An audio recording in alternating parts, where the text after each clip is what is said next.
So it's official. The Dems are planning on introducing articles of impeachment on Donald Trump. And I'm here to tell you why it's probably going to end up being the biggest waste of time and money in the last 3 years. Let's talk about it.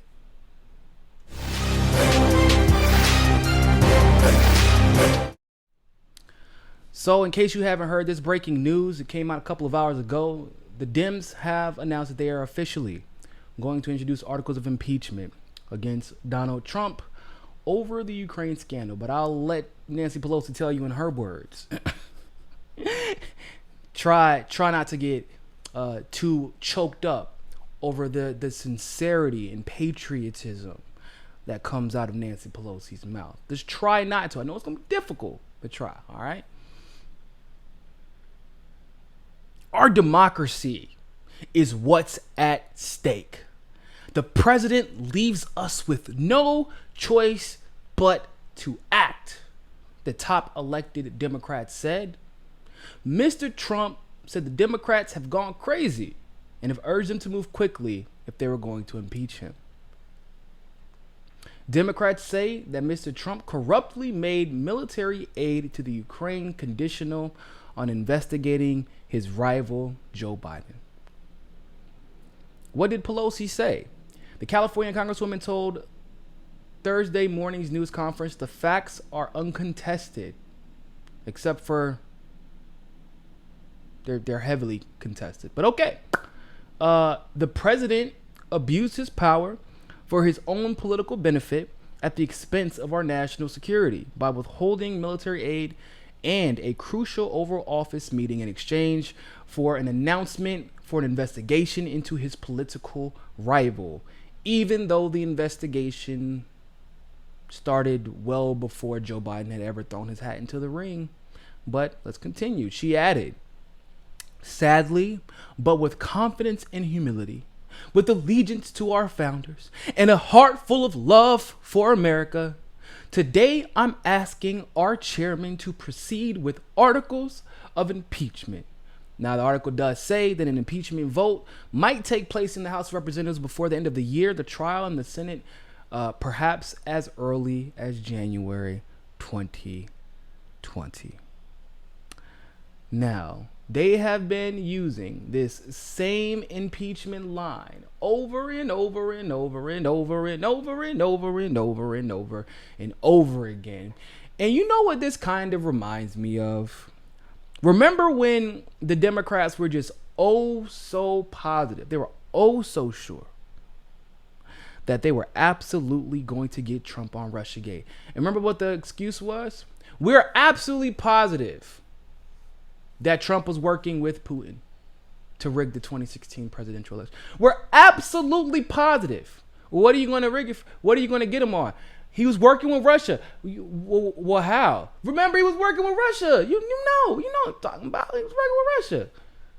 And then when you ask him again, it started in 2016. You ask him again in 2017, same answer. Ask him again in 2018, same answer.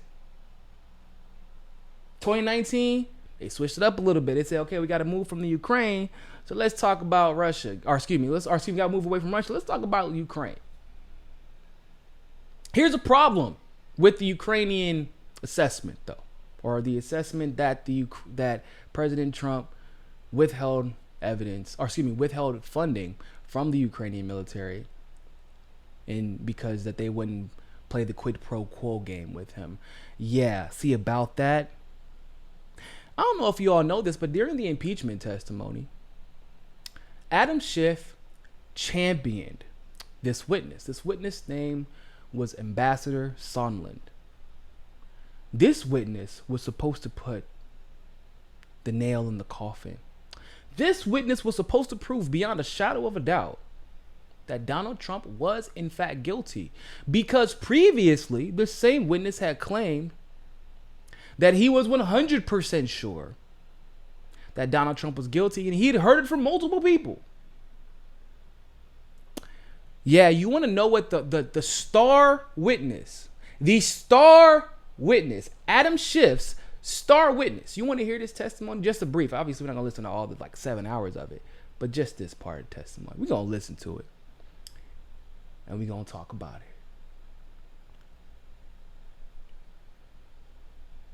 Because this shit, woo, bruh. It make you so mad. It makes you so mad. Because, like, they're not even trying. That's what it feels like sometimes.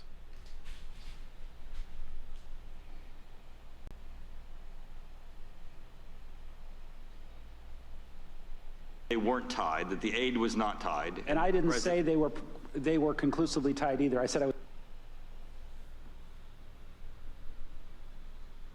and been done with it. What about the aid? He says that they weren't tied, that the aid was not tied. And I didn't say they were conclusively tied either. I said I was presuming it. Okay, and so the president never told you they were tied. So you're... So, just once again for some background information, Adam Schiff made the claim that Sondland told him that Trump was absolutely guilty, and he had this conversation with Sondland, and that's how Sondland had the proof, because Sondland at one point was supposedly a pro-Trump witness. This was Adam Schiff's, propaganda, the propaganda king. Whenever the Dems need to propagandize the world, they just bring on Adam Schiff to lie with a straight face. Boy should win an actor. He should win an Oscar. I'm not even exaggerating. Adam Schiff is possibly the best actor in all of DC. Because he convinced the Dems that this was about to be the best testimony. This is their shot to impeach Trump, this guy. And he already starts off the argument by saying, oh, I never said that. I was presuming.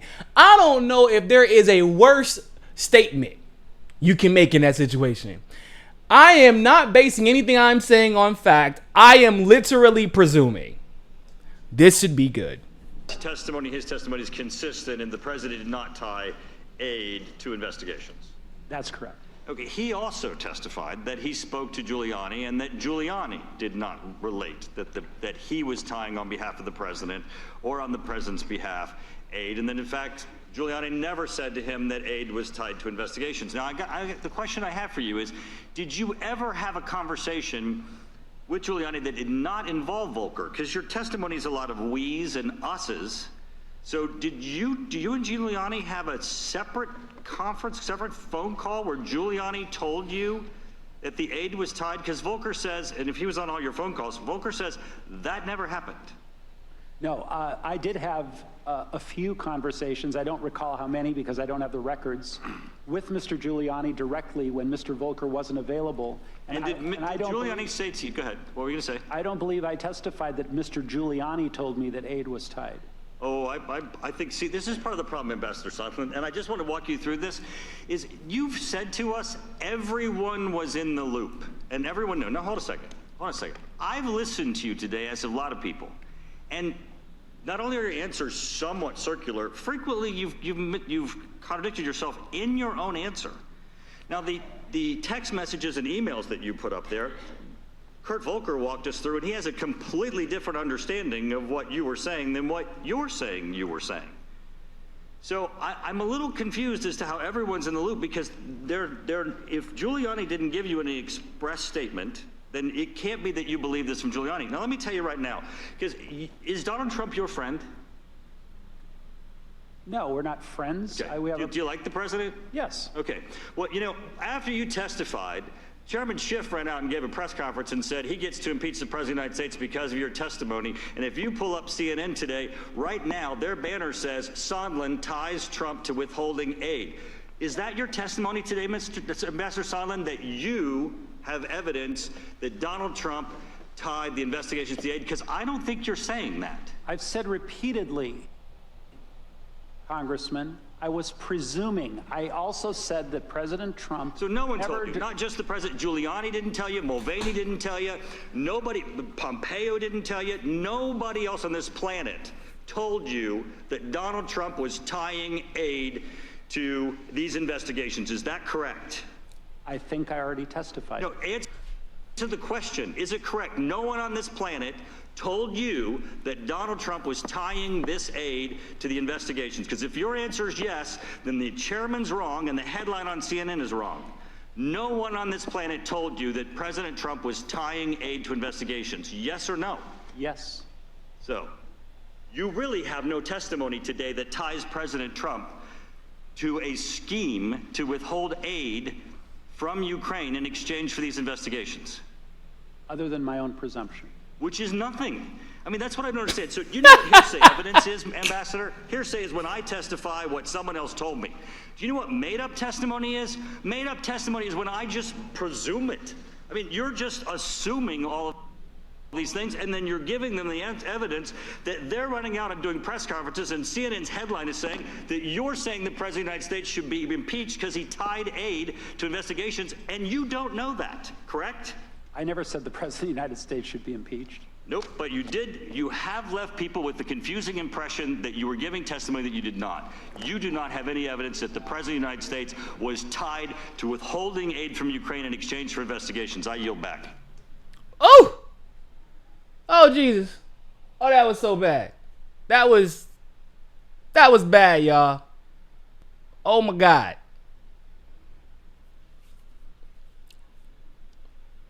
So, y'all, I don't know, because I've never been a congressperson before.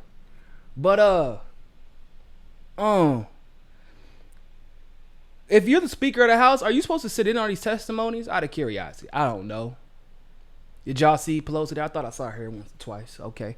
So when you're the Speaker of the House, I feel like you're supposed to take these testimonies very seriously. You're supposed to listen to them word for word, because this could influence a major decision. Perhaps like one maybe to decide or to decide not to impeach the sitting President of the United States of America. Now, if you do watch these testimonies, you should have most certainly watched that testimony. And if you have watched that testimony, the testimony of a key witness, the testimony of a man who had previously made it seem as if he had absolute evidence of quid pro quo behavior from Donald Trump, of strong arming mafioso type behavior from Donald Trump regarding the Ukrainian government.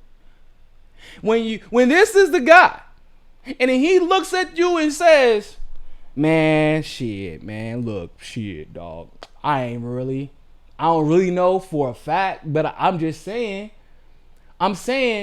Lili's brother, Taekwon, told Bebe at the bodega down the street, who heard it from the deli guy across the street, who overheard it from an NYPD officer, who got the information from Frank Lucas. Even though Frank Lucas said in the statement, but that's all bullshit. I was just saying it just to say it. That's basically what just happened. This man literally says, and this was the key. This is why I showed you this. He was the witness. This was the guy. You know when they always, what did the Dems always say? The walls are closing in. This was the guy who was supposed to bring down the house.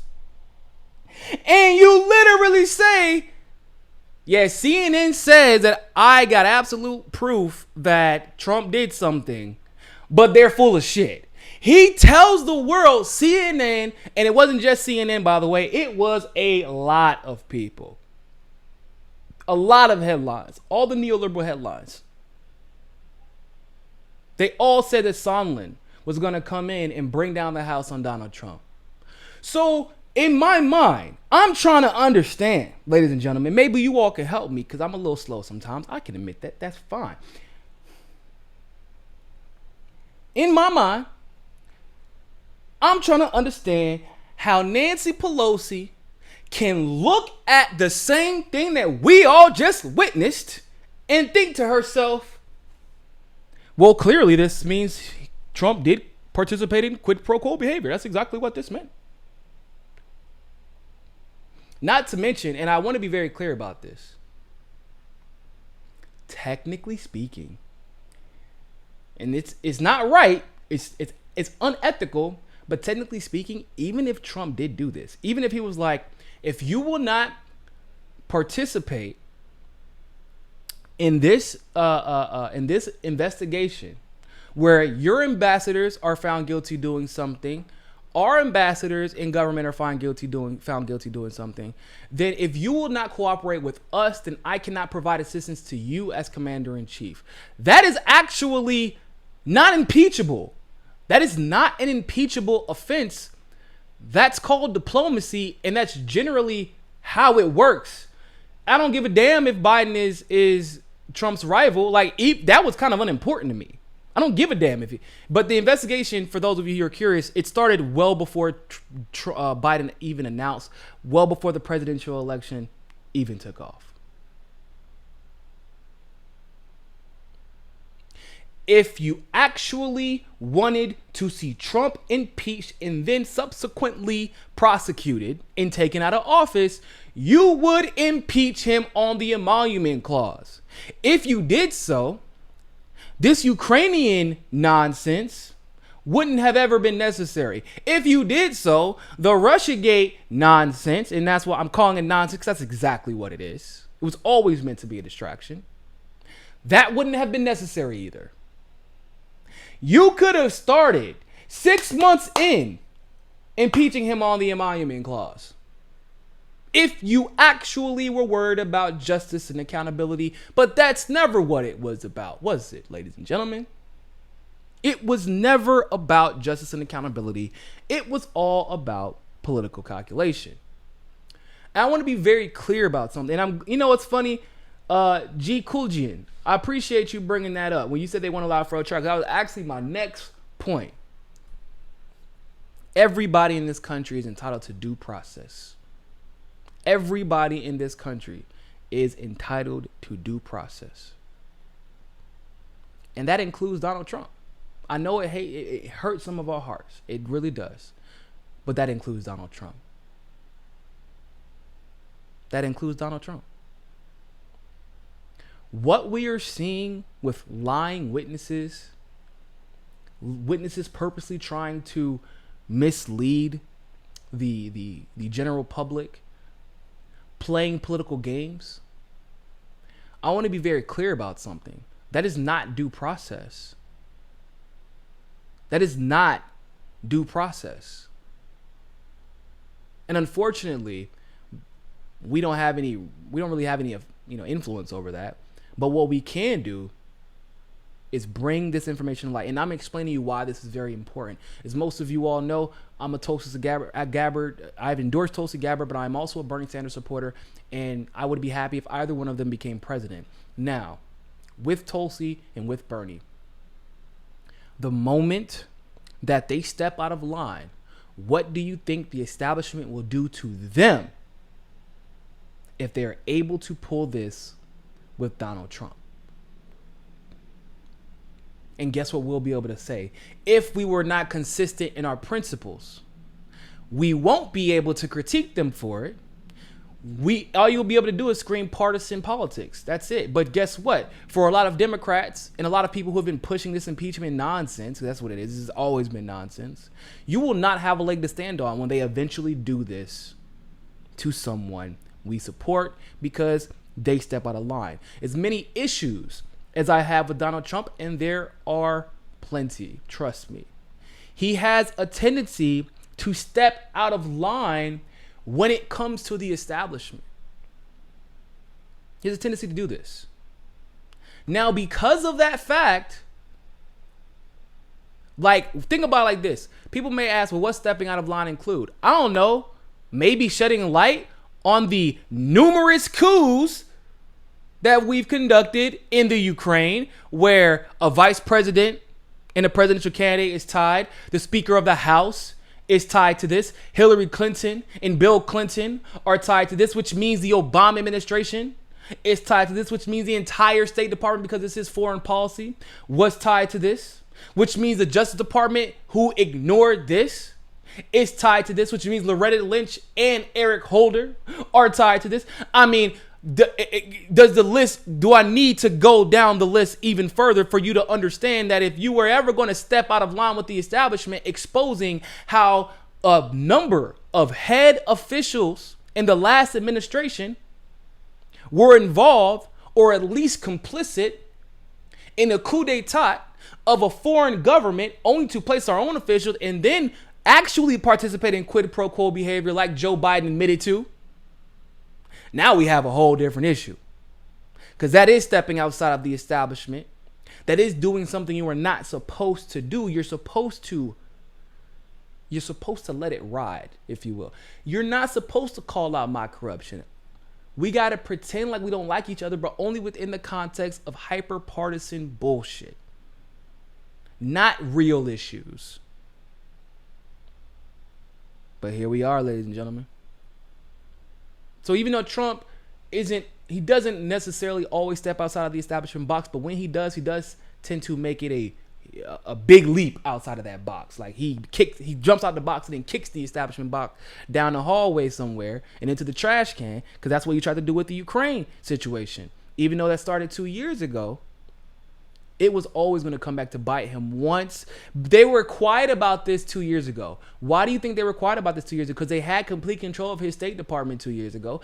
And they had control of the Ukrainian government 2 years ago. So they knew that the State Department wouldn't cooperate. And they knew that the Ukrainian government wouldn't cooperate. Well, Trump replaced the State Department, the Justice Department, not the State Department. The Justice Department wouldn't cooperate back then, 2 years ago, because it was completely establishment and not necessarily pro-Trump or objective. The Ukrainian government wouldn't cooperate because they were the ones that we had installed. The Ukrainian government now has a populist in charge. Trump replaces the Justice Department. And of course, that is why the Democrats freaked out. Because all the mechanisms that they had in place to control the outcome of the Ukrainian scandal had been diminished. They're gone. Those are the facts. This impeachment, mark my words, ladies and gentlemen, will boost Trump's polling numbers. I already covered a story where even before this testimony, before this crazy, ridiculous testimony that I just showed you all, Trump's polling numbers were going up during the impeachment. Now, once again, ladies and gentlemen, I hate to bring up history, especially history that does not favor us. Unless you're a Trump supporter. If you're a Trump supporter, then this might be good news for you. The last time we tried to impeach someone on some nonsense, and it was really because of hyper-partisanship, right? When the Republicans tried to impeach Bill Clinton, it was mostly because of the hyper-partisan nature and how popular Bill Clinton was at the time. And they didn't win. Clinton skated the impeachment, and his numbers skyrocketed. When you combine that with artificial, albeit artificial, but that's what the numbers say. When you combine that with a successful, thriving economy, I'm throwing those up in quotation because you know how I feel about that. Income inequality is high as it's ever. Well, actually, I think it's went down a little bit, but it's still extremely high. The economy, the housing market is still on the brink of collapse. But the numbers, the raw numbers say the economy is doing well. You combine a thriving economy. It's hard for me to get those words out because obviously it is not. But when you combine a thriving economy with a failed impeachment where you make someone a martyr without them ever having to actually die, that equals a victory. But it ain't going to be a victory for us. It's going to be a victory for Donald Trump. Mark my words. Mark my words. I've said this over and over and over again. And I've had people ask me, they say, whose team are you on, Niko? Well, for one, I'm on the team of populism. And I want to win. Strategically, impeachment is a dumbass move. So from that perspective, but above all else, I'm on the team of objectivity and truth. Because what people do is they use our allegiances and our sycophancy, if you will, against us. They use the fact that politics has become a spectator sport against us. That a lot of the country would cheer for their own team rather than cheering for progress. They use that against us. So you will settle if you'll sacrifice a little bit of your integrity now. It will come back to bite you in the ass later. These are the facts. It's already happened. So, moral of the story is this impeachment is going to be an utter failure. Nancy Pelosi is a hypocrite. They didn't figure anything out. I've already showed you. I just showed you the testimony. You can go back and watch it. The Solomon testimony shows that there was no quid pro quo, and that their star witness, people, their star witness was like, "My bad, y'all. I thought. I mean, I said I presumed. I said I didn't really have the facts. I just said I presumed. My bad. I didn't mean to deceive everybody." And the congressman interviewing Sondland was very clear. He said, "So what you're telling me is CNN, all these people who said that Sondland has proof that Trump participated in quid pro quo behavior, all of them are wrong? If you say yes, that's what you're saying." And he said yes, all of them are wrong. So it is what it is. You don't have to like it, but those are the facts. With that being said, ladies and gentlemen, thank you all so much for tuning into this live stream segment of Mikasa Sukasa. Like, comment, make sure that bell is still turned on so you can get our notifications when we go live and when we post. But more than anything else, ladies and gentlemen, always remember, find your balance. Peace.